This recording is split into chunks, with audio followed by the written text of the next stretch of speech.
आप भी अभी स्कूल में पढ़ाई कर रहे हैं, पैसे तो है नहीं, बिजनेस कैसे शुरू करें। आप जो है बहुत सारे बिजनेस ऐसे हैं जिसको कि आप जीरो इन्वेस्टमेंट से स्टार्ट कर सकते हैं।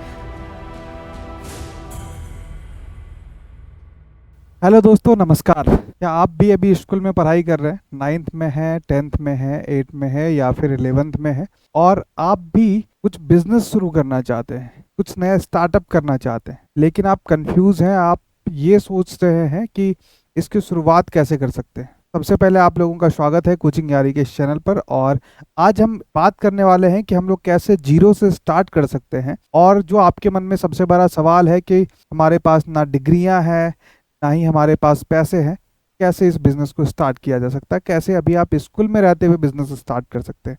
तो आज का ये वीडियो हम लोगों के लिए काफ़ी हेल्पफुल रहने वाला है, तो आप भी इस वीडियो में लास्ट तक बने रहिएगा। सबसे पहला सवाल आपका ये है कि बिजनेस क्या होता है। ठीक है, बिजनेस क्या होता है। बिजनेस का मतलब कोई फैक्ट्री नहीं होता है कि आपने फैक्ट्री लगाया सिर्फ उसी को बिजनेस कह सकते हैं। आपको दुकान खोलना बिजनेस नहीं कह सकते हैं आप। बिजनेस का एक्चुअल मतलब होता है प्रॉब्लम का सॉल्यूशन प्रोवाइड करना और उससे अर्न करना। और प्रॉब्लम का जो सॉल्यूशन है, वो प्रॉब्लम का सॉल्यूशन आप अपने जब आसपास देखेंगे बहुत सारी चीज़ों को, और वहाँ पे बहुत सारे प्रॉब्लम है, जिस प्रॉब्लम को आप सॉल्व करके, प्रॉब्लम का समाधान दे करके आप वहाँ से जब अर्न कर पाएंगे, तो उसको ही बिजनेस कहते हैं बेसिकली।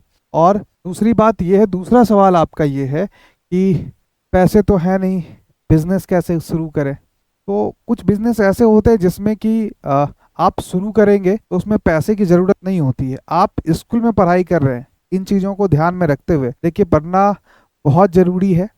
ठीक है, पहले पढ़ाई को देखना है, फिर बिजनेस की तरफ बढ़ना है, लेकिन पढ़ने के साथ साथ भी हम कुछ चीज़ों को कर सकते हैं ताकि आपका मन भी लगा रहे। और जब आप कुछ स्टार्टअप करते हैं तो आपके अंदर पेशेंस, कंसिस्टेंसी, ये सारी चीज़ें ऑटोमेटिकली डेवलप होता जाएगा। क्यों?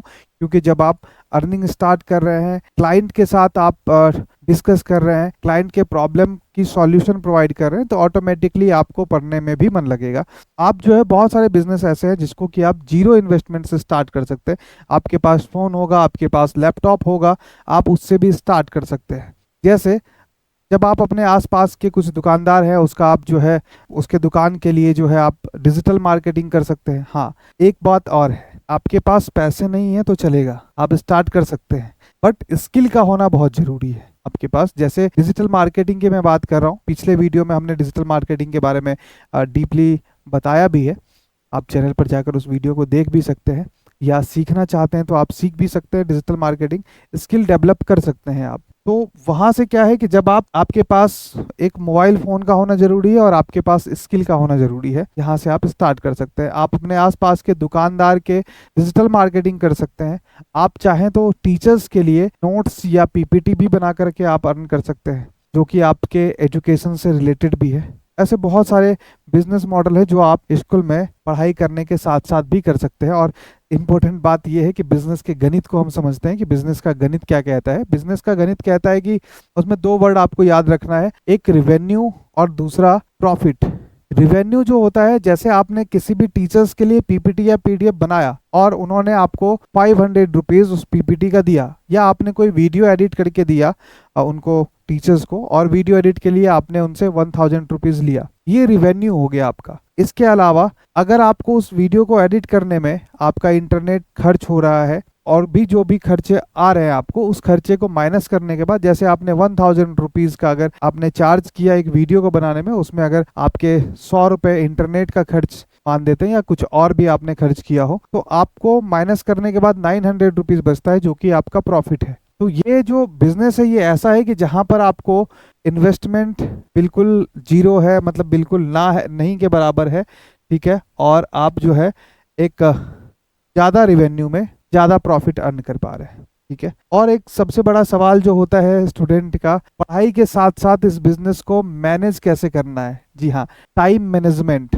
आपको मैं अभी भी यही कहूँगा कि अगर आप पढ़ाई कर रहे हैं, पहले पहले जो है आपको पढ़ाई पहले, बिजनेस बाद में करना है, लेकिन आप वीकेंड का टाइम निकाल सकते हैं, पूरे वीक में 4 से 5 घंटे का टाइम निकाल सकते हैं आप, दिन में 1 से 2 घंटे का टाइम निकाल सकते हैं आप, जहां पर आप इस तरीके के चीजों को या स्कूल का जो प्रोजेक्ट आपको मिलता है आप उस प्रोजेक्ट को अपने बिजनेस से रिलेट कर सकते हैं, अपने बिजनेस को भी एक स्कूल प्रोजेक्ट की तरह कर सकते हैं। और उसके लिए आपको स्किल सीखना बहुत जरूरी है, आपके अंदर स्किल आना चाहिए, क्योंकि आज के टाइम में जो जिस तरीके का डिजिटलाइजेशन हो रहा है चीजों का, और आप ऑलरेडी सोशल मीडिया से कनेक्टेड होंगे, आप ऑलरेडी इलेक्ट्रॉनिक गैजेट्स यूज कर रहे होंगे, आपको अभी अगर आप 9th में है 10th में है, अभी ही आपको पापा ने लैपटॉप भी दिलवा दिया होगा, तो आप उसको एक सही तरीके से यूज भी कर सकते हैं। आप जो भी स्किल्स जान रहे हैं उस स्किल्स को आप यूज कर सकते हैं। पावर पॉइंट यूज करने आता हो आपको, कैनवा यूज करने आता हो, या वीडियो एडिटिंग में आपको मन लगता हो, आपको ग्राफिक डिजाइनिंग में मन लगता हो, थंबनेल आप बना सकते हैं, आपको बेसिक एआई,